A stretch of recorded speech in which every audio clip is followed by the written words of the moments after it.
Welcome back to clean news Rajasthan. चलिए देखते हैं राजस्थान की 15 फटाफट बड़ी खबरों को।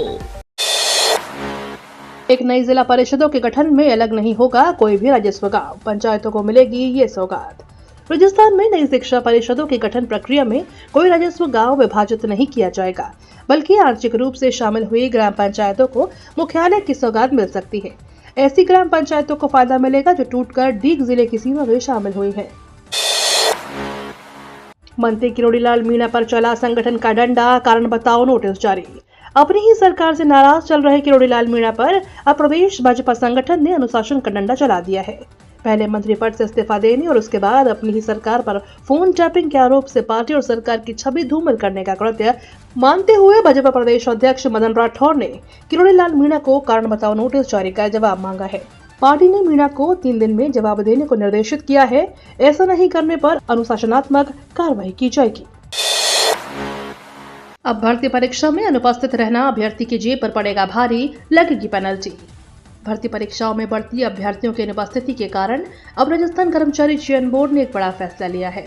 1 अप्रैल से 31 मार्च 2026 के बीच बोर्ड की ओर से आयोजित होने वाली विभिन्न भर्ती परीक्षाओं में आवेदन करने वाले अभ्यर्थी यदि 2 परीक्षाओं में अनुपस्थित रहते हैं तो उन्हें अगला कोई भी फॉर्म भरने के लिए 750 रुपए की पेनल्टी जमा करानी होगी। आगे भी यदि वो अनुपस्थित रहता है तो पेनल्टी दुगनी देनी होगी। नहर में नहीं आ रहा पानी, किसानों की बड़ी परेशानी। टेल क्षेत्र के बड़ाखेड़ा, पापड़ी, जालड़ा, लबान आदि गांवों के किसानों को खेतों में खड़ी गेहूं की फसल को सिंचाई की जरूरत है, लेकिन नहरों में पानी ही नहीं है।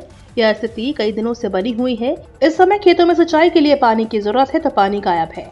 अब किसानों के पास एक ही विकल्प बचा है कि ट्यूबवेल से सिंचाई करें, जो कि काफी महंगा साबित हो रहा है।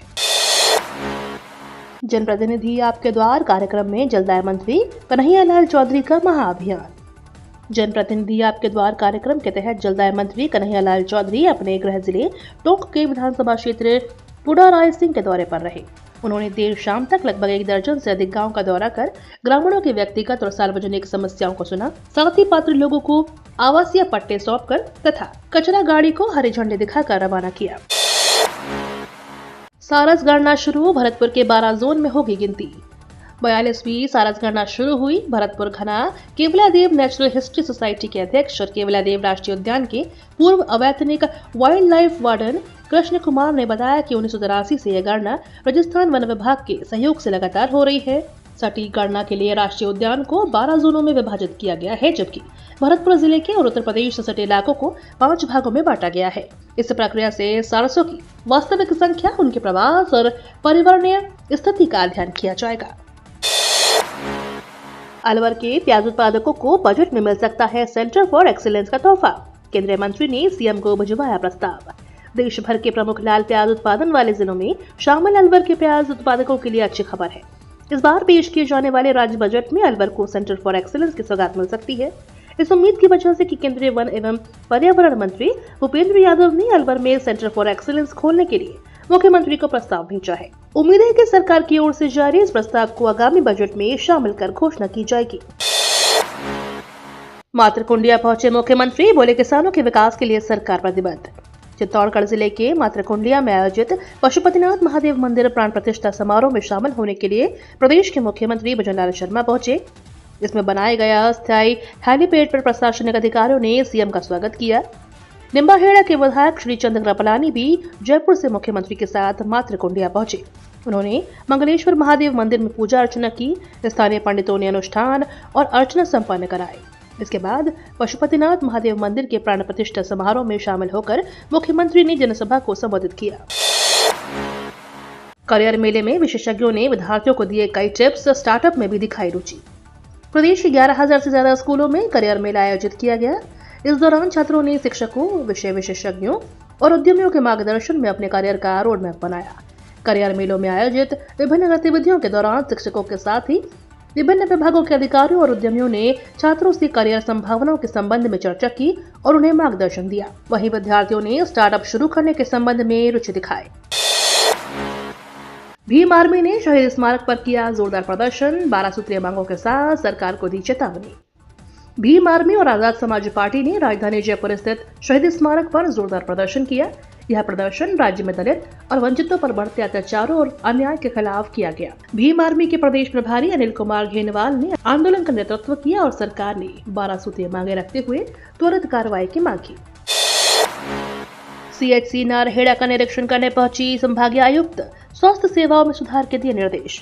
सामुदायिक स्वास्थ्य केंद्र नारहेड़ा में संभागीय आयुक्त पूनम ने निरीक्षण कर स्वास्थ्य सेवाओं के विस्तार की समीक्षा की और आवश्यक निर्देश दिए।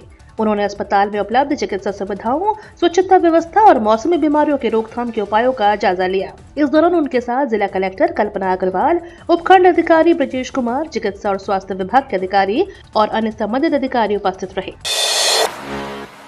तीसरी आंख की नजर में होगी कापरेन कृषि उपज मंडी। शहर की कृषि उपज मंडी में चौकसी बढ़ाने और असामाजिक तत्वों पर पाबंदी लगाने के लिए 75,000 रुपए की लागत से CCTV कैमरे लगने का कार्य शुरू हो गया है और जल्द किसानों और व्यापारियों को चोरी छुपे माल को नुकसान पहुंचाने की समस्या से निजात मिलेगी। मंडी प्रशासन द्वारा किसानों और व्यवसायियों की मांग पर मंडी परिसर से 8 CCTV कैमरे लगाने का कार्य शुरू करवा दिया गया है। राजस्थान के अधिकांश भागों में आगामी एक सप्ताह मौसम रहेगा शुष्क, बारिश की संभावना नहीं। राजस्थान में अगले सप्ताह मौसम शुष्क बना रहेगा। राज्य के अधिकांश हिस्सों में बारिश की संभावना नहीं है। मौसम विभाग के अनुसार आगामी 48 घंटों में अधिकतम तापमान में 2 से 3 डिग्री सेल्सियस तक की गिरावट दर्ज हो सकती है, जबकि न्यूनतम तापमान में 1 से 2 डिग्री की कमी संभावित है। MDS यूनिवर्सिटी से जुटे देश भर के वैज्ञानिक पादप आधारित भोजन और औषधियों को बढ़ावा देने और नए शोध पर मंथन। मानव स्वास्थ्य के लिए पादप आधारित भोजन, पोषण और औषधियां कारगर हैं। पादपों में मिलने वाले मूल तत्वों को जानने और उनके उपयोग को लेकर देश भर से वैज्ञानिक अजमेर में जुटे हैं। महर्षि दयानंद सरस्वती विश्वविद्यालय में 2 दिवसीय अंतर्राष्ट्रीय कॉन्फ्रेंस में प्रकृति के उपहारों के माध्यम से स्वास्थ्य को सशक्त बनाना विषय पर 2 दिवसीय अंतर्राष्ट्रीय कॉन्फ्रेंस शुरू हुई। इससे पहले दिन राजस्थान विधानसभा के अध्यक्ष वसुदेव देवनानी ने शिरकत की। कॉन्फ्रेंस में पादप आधारित भोजन, औषधियों को ज्यादा से ज्यादा बढ़ावा देने पर जोर दिया गया। मरु महोत्सव 2025 में जैसलमेर के धीरज पुरोहित बने मिस्टर डेजर्ट। बीकानेर की कोमल बनी मिस मूमल। शहीद पूनम सिंह स्टेडियम के जैसलमेर विधायक छोटू सिंह भाटी, जिला कलेक्टर प्रताप सिंह, पुलिस अधीक्षक सुधीर चौधरी, उप महानिरीक्षक BSF नॉर्थ योगेंद्र सिंह राठौर ने महोत्सव का आकाश में गुब्बारे उड़ाकर मरु महोत्सव 2025 का आगाज किया। मरु महोत्सव के अंतर्गत मरुधरा के लोक जीवन से आयोजनों के साथ ही विभिन्न प्रकार की गतिविधियां आकर्षण का केंद्र रही। इसमें जैसलमेर के धीरज पुरोहित को मिस्टर डेजर्ट और बीकानेर की कोमल को मिस मूमल का खिताब दिया गया। ये तो थी राजस्थान की बड़ी खबरें। रोजाना सबसे पहले अपडेट पाने के लिए क्लीन न्यूज राजस्थान को अभी सब्सक्राइब करें